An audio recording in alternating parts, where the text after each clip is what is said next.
Mi querido Javier, ¿qué tema nos pone sobre la mesa? Muy buenas tardes. ¿Qué tal, Carlos? Buenas tardes. Pues este informe, Carlos, que presentó la Comisión Independiente, pues que se formó para analizar la respuesta del gobierno a la pandemia de COVID-19. Ya son 4 años que empezó la pandemia.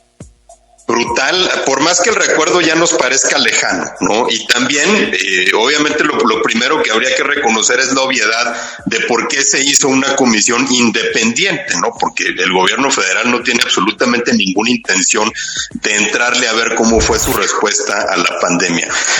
Las 3 conclusiones que sacan, o los 3 factores, ¿no? Que los expertos indican como las causantes de que hubieran muerto más personas de las que debieron haber muerto, de que se hubieran contagiado más personas de las que se debieron haber contagiado, es primero una subestimación permanente y sistemática del virus, ¿no? Y esa que provino de los más altos niveles, ¿no? Los detentes del presidente López Obrador, la fuerza moral que le iba a evitar el contagio a un adulto mayor con problemas cardíacos, la centralización de la toma de decisiones, ¿no? La decisión consciente, deliberada del subsecretario Hugo López-Gatell de concentrar en la Secretaría de Salud todos los recursos y la distribución de los recursos, haciendo un lado, pues principalmente a los que tenían la mejor manera de responder a una emergencia sanitaria, que son los gobiernos locales, ¿no? Los que están más cercanos. Y las políticas de austeridad aplicadas por el gobierno federal desde que llegaron en 2019, y pues que agravó la de por sí ya precaria situación del sistema de salud en México, ¿no? Y concluyen esos 3 factores son responsables de que en México, de los 800,000 personas que fallecieron a causa del COVID-19, alrededor de 300,000, de casi 4 de cada 10, se pudieron haber evitado. Y creo que vale la pena remontarnos un poco, sobre todo a la forma en que empezamos a cubrir la pandemia, Carlos, y lo platicamos aquí en muchas ocasiones, porque hay algunos ejemplos que nos validan, ¿no? Las conclusiones de esta comisión, y que cuando los vemos en retrospectiva hasta nos parecen completamente lógicos. Por ejemplo, recordarás que platicamos aquí del brote de COVID que hubo en un hospital del Seguro Social en Monclova, Coahuila. Sí, claro. Que fue el primer brote hospitalario que se dio de COVID-19. Llega una persona con una enfermedad respiratoria, y esto ya es en marzo, o sea, esto ya es cuando el mundo estaba panicándose por el COVID-19. Llega a un hospital del Seguro Social en Monclova, lo avientan en una camilla ahí en un rincón, ni siquiera lo conectan a un ventilador porque no estaba presentando síntomas graves. Está a la vista de todo el mundo cuando está en la sala de urgencias, cuando mucha gente está pasando por ahí. ¿Y qué es lo que termina pasando? Que 40 trabajadores del hospital se contagian de COVID-19, incluyendo un médico que falleció poco después. ¿Cómo reacciona el gobierno federal? Para empezar, ni siquiera viendo la necesidad de hacerle una prueba, ¿no? A esta persona la prueba de COVID-19 se la hacen hasta una semana después, y solamente cuando la Secretaría de Salud del Estado interviene, ¿no? Porque el Seguro Social necesitaba tomarle la muestra y luego mandarla a México, porque en los primeros días, en las primeras semanas, los que entraban con un cuadro de COVID-19 a un hospital del Seguro Social se hacían la prueba, y la prueba la mandaban a México. Y tardaban 36 horas, 48 horas en darse cuenta o en saber si estaba positivo a COVID-19. La persona está en Monclova, dura 10 días sin aislamiento, la aíslan, finalmente muere. ¿Cómo reacciona el subsecretario Hugo López-Gatell diciendo que fue uno de los doctores el que se contagió de COVID fuera del hospital y que él metió el COVID al hospital? Una metida de pata tan garrafal que después tuvo que pedir disculpas públicamente. Creo que es la única vez que vimos a López-Gatell pedir disculpas por algo, pero pues eso porque fue exhibido, ¿no? En la mentira que trató de empujar para evadir la responsabilidad que tenía el Seguro Social. Y aquí vemos, pues, digamos que los 3 factores que muestra la comisión en acción, ¿no? La subestimación del virus. No hay equipo en el Seguro Social, no hay sentido de alarma, sentido de urgencia, ¿no?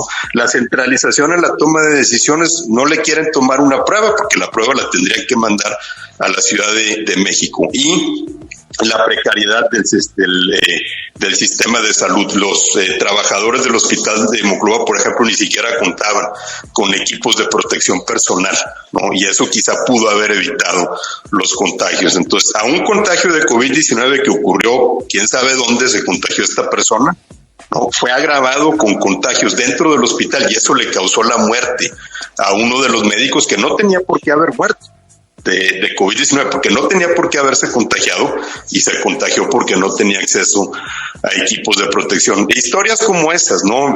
La vacunación, por ejemplo, que la comisión destaca, sí, que se compraron rápidamente las vacunas, pero luego dice la distribución fue tan centralizada que no se alcanzó la cobertura que se hubiera necesitado. Sí hubo una gran respuesta en los primeros meses, pero por ejemplo, cualquiera que viva fuera de la Ciudad de México, en donde la Secretaría del Bienestar concentró la vacunación, sabemos que, por ejemplo, recibían 50,000 dosis para el grupo de 50 a 60 años de edad, pero resulta que en la ciudad vivían 80,000 personas en ese grupo de edad. Entonces no empezaban a aplicar las primeras 50,000 que tenían, sino que se esperaban a que les llegaran todas las dosis completas para entonces ya arrancar la jornada de vacunación. No se apoyaron en los gobiernos estatales, que son los que tienen ya la red de centros de salud en donde todos los días se aplican vacunas, ¿no? Es decir, de nueva cuenta, la centralización en la toma de decisiones agrava algo que no tenía por qué haberse agravado.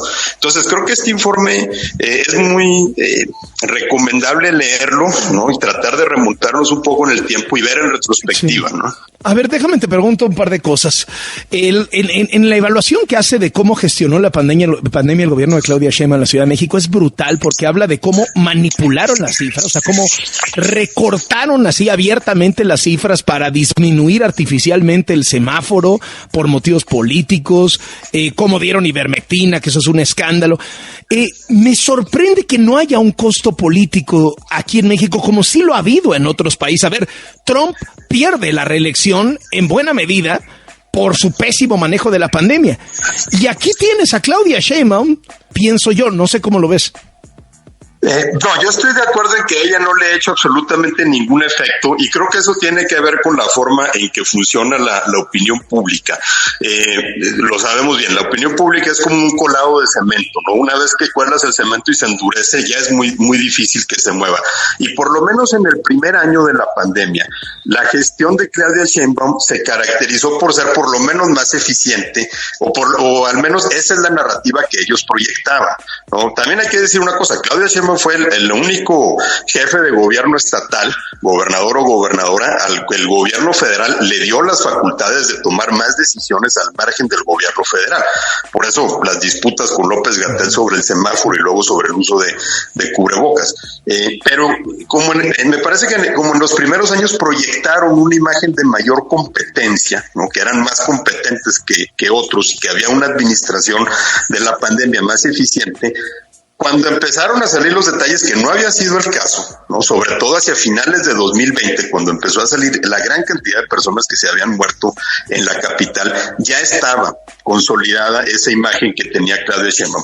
Cuando salió a la luz que habían manipulado los datos, ya eso no penetró tanto en la narrativa que habían consolidado. Y cuando salió a la luz que habían pues envenenado, porque no hay otra manera de decirlo, ¿no? Personas, a chilangos en este estudio para ver si la ivermectina era eficiente contra el COVID-19, ya también esa narrativa se había consolidado, ¿no? Entonces, Sheinbaum creo que tuvo éxito por lo menos en poner una narrativa de eficiencia y de competencia en el manejo de la pandemia, que cuando se supo que no era tal, ya estaba tan consolidada que no se podía tumbar. Y por último, ha criticado el gobierno, el oficialismo, este reporte, pues porque están algunas personas que ocuparon cargos o que son conocidos adversarios del presidente, pues entre los que hicieron el estudio está el doctor Julio Frenk, está el doctor Jaime Sepúlveda, está José Ramón Cosío, el doctor Antonio Lascano, algunas figuras que son odiadas en el obradorato. Y con eso quieren descalificar el estudio. Claro, pero vamos, es muy difícil descalificarlo cuando estamos viendo un grupo de personas que saben de lo que están hablando, ¿no? Investigadoras no nada más en temas de salud, sino también en ciencias sociales, porque obviamente aquí hay un elemento muy importante, ¿no? La sociología de toda la pandemia, cómo se transmitieron las decisiones, cómo se tomaron las decisiones, es un elemento también muy importante. Por supuesto que este no es un informe que íbamos a haber hecho por personas que son afines al morenismo o a la 4T. Pero bueno, no dejan de ser investigadores reconocidos en cada uno de sus campos y que, vamos, de ninguno pudiera decirse ni siquiera afiliado a un partido opositor a Morena. Muchísimas gracias por estos minutos para W Radio, como siempre. Javier, te mando un abrazo. Gracias, Carlos, igualmente. Javier Garza, comentarista de este programa.